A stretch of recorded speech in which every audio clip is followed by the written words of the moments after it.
Islamic মূলনীতি আজকে এটা নিয়ে যান, মাত্র 10 মিনিটের মধ্যে ইনশাল্লাহ এই পয়েন্টটা বলবো। সেটা কি, আপনি আর কাউকে প্রশ্ন করা লাগবে না। 5 ওয়াক্ত সালাত আমরা জানি, তাই না? ফজরে 2 রাকাত, জোহরে, আসরে, মাগরিব, এশা। কারো কোনো দ্বিমত আছে? এটা ফিক্সড, কারণ কি, এটা ফরজ। ফরজ এই 17 রাকাত ছাড়া আরো কতগুলো নামাজ, নামাজের 2-1টা নাম বলেন তো, কি কি নামাজ আছে? আর সুন্নত নফল তো আছেই, আর দুহার নামাজ, ইশরাকের নামাজ, তারপরে ইস্তিসকার সালাত, সালাতে হাজাত বলেন, শুকরানা সালাত, যদিও শুকরানা সালাত নাই, শুকরানা সেজদা আছে, ইস্তেখারা আছে, তারপরে কিয়ামুল লাইল আছে, জানাজার নামাজ তো এটার সাথে আসবে না। তারপরে নফল নামাজ, দুখুলুল মসজিদ, তাই না? দুখুলুল মসজিদ, কসরের নামাজ, তারপরে কসরের নামাজ তো এটা ফরজ, ওটা তো ফরজের বিকল্প না। নামাজ যে আপনি কসর করবেন, ওটা কিসের কসর? ওটা তো ফরজ নামাজের কসর, তাই না? জোহরের, আসরের তো ফরজ নামাজের কসর, ওটা এখানে আসবে না। তাহিয়াতুল ওযু, দুখুলুল মসজিদ, এই যে যতগুলো নামাজ আছে এগুলো সব কি? একদিকে রাখেন 17 রাকাত নামাজ, 17 রাকাত, শুধু 17 রাকাত। এই 17 রাকাত ছেড়ে দিয়ে আপনার জীবনের যত নামাজের কথা আপনি জানেন, এগুলো সব হচ্ছে নফল। এগুলো কি? নফল। তার মানে কি সুন্নত না? সুন্নতে মুআক্কাদাও না। এই মূলনীতিটা জেনে নেন। ইসলামের 2টা জিনিস, ফরজ আর নফল। একটা বলা হয় ওয়াজিবাত, উজুব, আর একটা হচ্ছে তাতাওয়ান, মানে অতিরিক্ত নামাজ যেটা মানুষ করে থাকে। 2টা জিনিস। বাংলায় কি বলা হয়? বাধ্যতামূলক, ইচ্ছাধীন, নফল। তো 17 রাকাত শুধু ফরজ।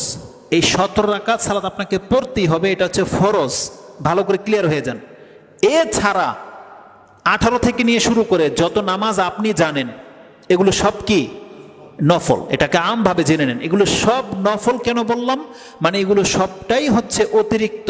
যে পড়বে তার নেকি হবে, যে পড়বে না তার কোনো গুনাহ নাই, তার কোনো পাপ নাই। আল্লাহ বলে নাই যে সে পাপী, সে মন্দ লোক, তার পাপ হবে বা এই গুনাহ হবে সেই গুনাহ হবে, কিছুই নেই। কিন্তু পড়লে তার নেকি আছে।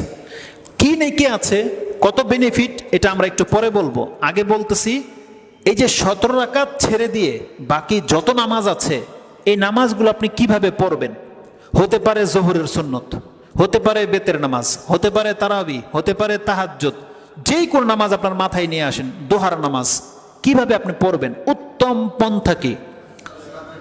উত্তম পন্থা হচ্ছে 2 রাকাত 2 রাকাত করে পড়া। সেটা রাতের নামাজ হোক আর দিনের নামাজ হোক, আপনি জেনে নেন।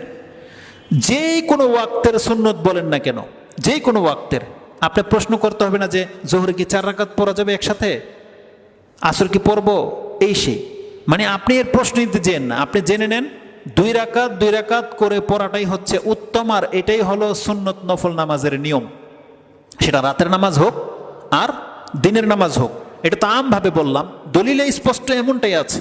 ইমাম বুখারী রাহিমাহুল্লাহ তিনি তার 19 নম্বর অধ্যায়, এটা হচ্ছে তাহাজ্জুদের অধ্যায়, 25 নম্বর পর্বে তিনি পর্বটাকে করেছেন এভাবে, বাবু মা জাআ ফি তাতাউউই। দেখেন কি আছে শব্দটা, সুন্নত বলে নেই, মা জাআ ফি আত-তাতাউউই, নফল নামাজ সংক্রান্ত কি আছে বর্ণনায়, তিনি এইভাবে পর্বটা করেছেন, মাসনা মাসনা। ইমাম যে নফল নামাজ পড়তে হয় 2 রাকাত 2 রাকাত করে, এটা তার পর্ব। এটা তিনি তাহাজ্জুদের অধ্যায় এনেছেন, এটা একটা পর্ব। এবং তিনি এই পর্বটার মধ্যে বলেছেন, ওয়ায়ুযকারু যালিকা আন আম্মার, আম্মার রাদিয়াল্লাহু তাআলা আনহু, আবু যার, আনাস, জাবের বিন যায়েদিন রাদিয়াল্লাহু তাআলা আনহু, এরা প্রত্যেকে তাদের কাছ থেকে আমাদেরকে শিক্ষা দিয়েছেন যে যেই কোনো সুন্নত নামাজ 2 রাকাত 2 রাকাত 2 রাকাত করে পড়তে হবে, এটাই হচ্ছে উত্তম। 2 রাকাত করে পড়তে হবে। ওয়া ইকরিমা, ইকরিমা রাহিমাহুল্লাহ, আর ও জোহরি, ইমাম জোহরি প্রখ্যাত ইমাম, তারা ইমাম বুখারীর উস্তাদের উস্তাদ, তারা তাদের প্রত্যেকের কাছে এই ফতোয়া যে যেই কোনো নামাজ রাতের হোক দিনের হোক 2 রাকাত 2 রাকাত করে পড়াটা হচ্ছে উত্তম। আপনি এই মাসটার উপর আমল করবেন। আর এতে অনেক কল্যাণ আছে, অনেক কল্যাণ।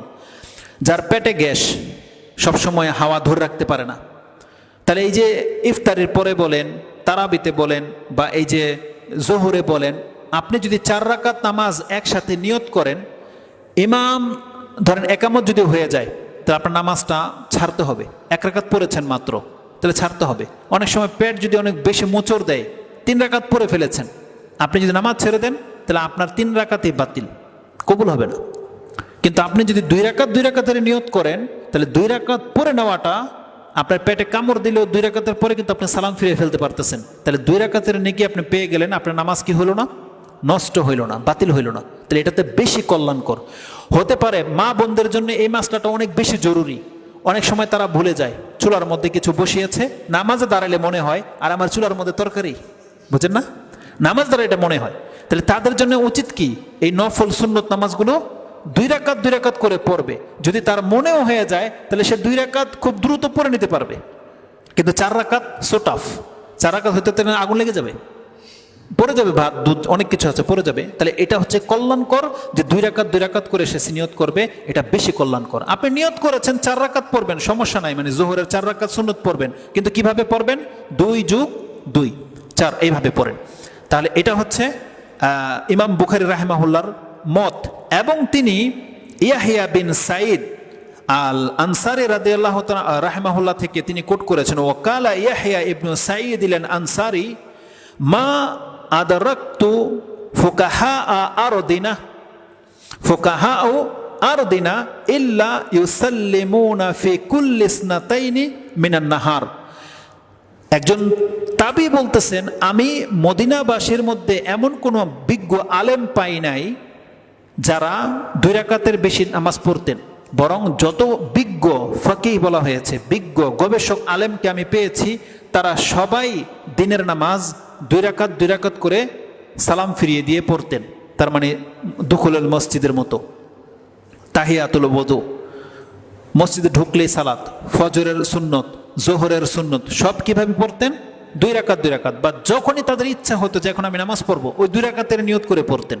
2 রাকাত করে তিনি পড়তেন। এটা হচ্ছে মিনান নাহার, দিনের বেলার, দিনের নামাজ। কেন আমি মিনান নাহার কথাটাকে উল্লেখ করলাম? এটা ইমাম বুখারী রাহিমাহুল্লাহ তার 19 নম্বর অধ্যায়ের 25 নম্বর পর্বে এনেছেন। কারণটা এই জন্য করলাম, আমরা শুধু রাতের হাদিস জানি যে রাসূলুল্লাহ সাল্লাল্লাহু আলাইহি ওয়াসাল্লাম কি বলেছে, সালাতুল লাইলে মাসনা, যে রাতের নামাজ 2 করে পড়তে হয়। কিন্তু এখন আমি আপনাকে ইমাম বুখারী রাহিমাহুল্লাহর যে আসার তিনি এনেছেন, তাতে কি আছে যে মদিনার আলেমরা তারা দিনের নামাজও 2 রাকাত করে পড়তো। এই জন্য জোহরের 4 রাকাত যারা সুন্নত পড়েছেন, আপনি একটানা না পড়ে 2 রাকাত করেই পড়বেন, এটাই হচ্ছে উত্তম। 4 রাকাত কেন পড়বেন না, ওটার কথাটা আমি আপনাকে বলবো। তো রাতের নামাজ আমরা সবাই জানি যে 2 রাকাত করে পড়তে হয়। একটু আগে হাদিস বলেছি, 990 নম্বর হাদিস, যেটা ইমাম বুখারী কোট করেছেন, সালাতুল লাইলে, ওটা তো 91 হচ্ছে ইবনে ওমরের। আর রাসূল সাল্লাল্লাহু আলাইহি ওয়াসাল্লামের হাদিস যেটা সালাতুল লাইলে মাসনা, রাতের নামাজ 2 রাকাত করে পড়ো, এটা রাতের নামাজের একটা রাত শব্দটাই আছে। তো ইবনে ওমরের কথাটাও বলেছি, যেটা 991 নম্বরে রয়েছে। এবার আসুন, কেন আপনি 4 রাকাত নামাজ একসাথে পড়বেন না জোহরের? অনেকে দেখবেন আমাদের আলেমরা আলহামদুলিল্লাহ তারা আবু দাউদ থেকে একটা হাদিস কোট করে, আবু দাউদে সেই হাদিস নাম্বার হচ্ছে 1270 নাম্বার হাদিসটা দেখেন, আবু দাউদে 2 নম্বর অধ্যায়টা কিতাবুস সালাতের মধ্যে এনেছেন, 1270। এই হাদিসটা আন ইবনে মিনজাব একজন ব্যক্তি, ইবনে মিনজাব, উনি হচ্ছেন দুর্বল রাবি, ওনার হাদিস সহি হয় না, সাধারণত গ্রহণযোগ্য হয় না, ইবনু মিনজাব। কিন্তু এই বর্ণনার থেকে এই হাদিসটা নাসিরউদ্দিন আলবানী হাসান বলেছেন। দেখবেন অ্যাপসের মধ্যে হাসান লেখা আছে, মানে গ্রহণযোগ্য উনি বলেছেন। কিন্তু এই যে ইবনু মিনজাব, উনি হচ্ছেন দুর্বল রাবি, আর উনি যে দুর্বল, গ্রহণযোগ্য নয়, এটা এই হাদিসের মধ্যে আছে। দেখেন কি আছে, আন আবি আইয়ুব আনি নবী সাল্লাল্লাহু আলাইহি ওয়াসাল্লাম ক্বালা আরবাউন ক্বাবলা যুহরি লাইসা ফীহিন্না তাসলিম। আবি আইয়ুব আল আনসারী তিনি বলতেছেন, আনি নবী সাল্লাল্লাহু আলাইহি ওয়াসাল্লাম, রাসূল সাল্লাম থেকে কি আছে, ক্বালা আরবাউন মানে 4, আরবাউন ক্বাবলা যুহরি জোহরের নামাজের মানে জোহর ফরজ নামাজের আগে, কাবলা জোহর মানে এই যে আমরা একটু আগে নামাজ পড়লাম না, এটা হচ্ছে জোহর। জোহর নামাজের আগে 4 রাকাত, লাইসা ফিহিন্না তাসলিম, যেই নামাজে কোনো সালাম নাই, তার মানে দ্বিতীয় রাকাতের সময় আপনি সালাম ফিরাবেন না, মানে 2 রাকাত পরে উঠে যাবেন। লাইসা ফিহিন্না তাসলিম তুফতাহু লাহুন্না আবওয়াবাস সামা, ওই ব্যক্তির জন্য আকাশের দরজাগুলোকে খুলে দেওয়া হয়। ঠিক আছে না, খুলে দেওয়া হয়, এই বর্ণনা আসছে না। তারপরে দেখেন কি লেখা আছে, কালা আবু দাউদ, ইমাম আবু দাউদ যিনি হাদিসটাকে কোট করেছেন তিনি নিজেই বলতেছেন, বালাগানি, আমার কাছে পৌঁছেছে, আন ইয়াহিয়া ইবনু সাঈদ আল কাত্তান, ইয়াহিয়া ইবনু সাঈদ আল কাত্তান হচ্ছে তার উস্তাদের উস্তাদ, যে উস্তাদ, তিনি বলেছেন, লাউ হাদ্দাস্তু আন উবাইদাতা বিশাইইন লা হাদ্দাস্তু আনহু বিহাজাল হাদিস, আমি যদি, আরেকজন বর্ণনাকারী তার আগে আছে, যেটা বললাম না ইবনু মিনহাজ, তার আগে আছে, তার নামটা হচ্ছে ওবায়দাতা, ওবায়দাতার কোনো হাদিসকে যদি আমি গ্রহণ করতাম, এই যে ইবনু কাত্তান বলতেছেন, তাবি বা তাবাতাবি, তিনি বলছেন, লাউ হাদ্দাস্তু আন ওবায়দাতা বিশাইইন, আমি যদি ওবায়দের থেকে কোনো হাদিস বর্ণনা করতাম, আমি যদি সঠিক মনে করতাম, লা হাদ্দাস্তু আনহু বিহাজাল হাদিস, তাহলে এই হাদিসটা বর্ণনা করতাম। তার মানে যিনি বর্ণনাকারী তিনি বলতেছেন এর থেকে আমি কোনো হাদিস বর্ণনা করি না, কারণ এর হাদিস সহি হয় না, যদি হইতো তাহলে আমি এই হাদিসটা বর্ণনা করতাম, তার মানে তিনি তাদের কাছে হাদিসটা সহি নয়।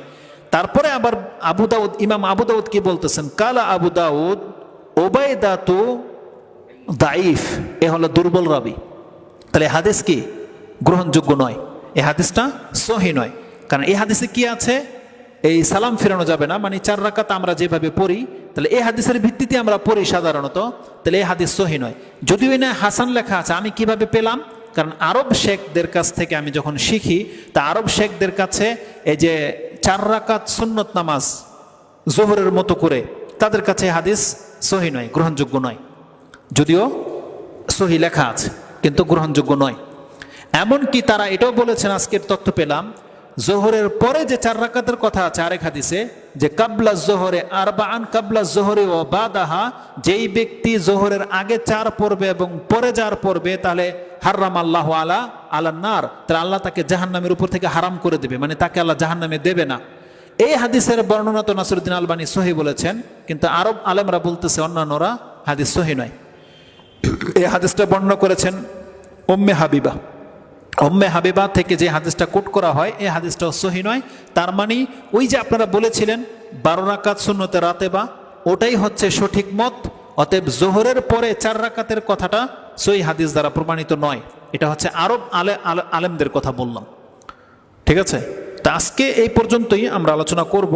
যেমনটা বললাম যে যেই কোনো নামাজ আমরা কিভাবে পড়ব, 2 রাকাত 2 রাকাত করে পড়ব। আলহামদুলিল্লাহ আমাদের সমাজে সব মসজিদে তারাবি 2 রাকাত 2 রাকাত করে পড়া হয়, কেউ একটানা পড়ে না। কিন্তু ওই বর্ণনাগুলো আমরা দেখাবো আপনাকে, যে রাসূল ইসলাম একটানা 10 রাকাত নামাজ পড়েছেন, একটানা 1 রাকাত পড়েছে উঠে গেছে, 2 রাকাত পড়েছে উঠে গেছে, 3 রাকাত উঠে গেছে, 4 রাকাত উঠে গেছে, এইভাবে একটানা 10 রাকাত পড়েছে। 10 নাম্বার রাকাতে গিয়ে বসেছে, বসে আল্লাহর আত্তাহিয়াত পড়েছে, দুরূদ পড়েছে, বা আল্লাহ সুবহানাহু ওয়া তাআলার হামদ সানা করেছে, তারপরে উঠেছে, উঠে 9 নম্বরে গিয়ে সালাত শেষ করে দিয়েছে, মানে একটানা নামাজ বলে। তবে উত্তম হচ্ছে যেটা রাসূল ইসলামের জীবনে সবসময় তিনি পড়তেন, 2 রাকাত করে সালাম ফিরিয়ে দেওয়া, এটাতেই বেশি কল্যাণ আছে, আর এটাতে অনেক উপকারও আছে। কারণ 2 রাকাত পড়ে নিলে আপনার 2 রাকাত সেফ। এরপর আপনার ওযু যদি ছুটে যায়, ছুটবে, কোনো ব্যস্ততা থাকলে আপনি সেই ব্যস্ততা সারতে পারবেন, কোনো কিছু মনে পড়ে গেলে আপনি সেটা করতে পারেন। কিন্তু একটানা যখন কোনো ব্যক্তি 8 রাকাতের নিয়ত করে নেবে যে আমি 8 রাকাত একটানা পড়বো, তাহলে সম্ভাবনা আছে কোনো একটা গ্যাদারিং হতে পারে, হয় তার রাকাতের সংখ্যায় মিস্টেক হতে পারে, ভুলে যেতে পারে, অথবা তার ওযুতে প্রবলেম দেখা দিতে পারে, অন্য ধরনের কোনো একটা কাজ এসে যেতে পারে। আর এখন বর্তমানে সব থেকে বড় ফিতনা তো আমাদের এই মোবাইল, ইমার্জেন্সি কল চলে আসতে পারে, আপনার অনেকগুলো মানে গ্যাদারিং ঘটবে।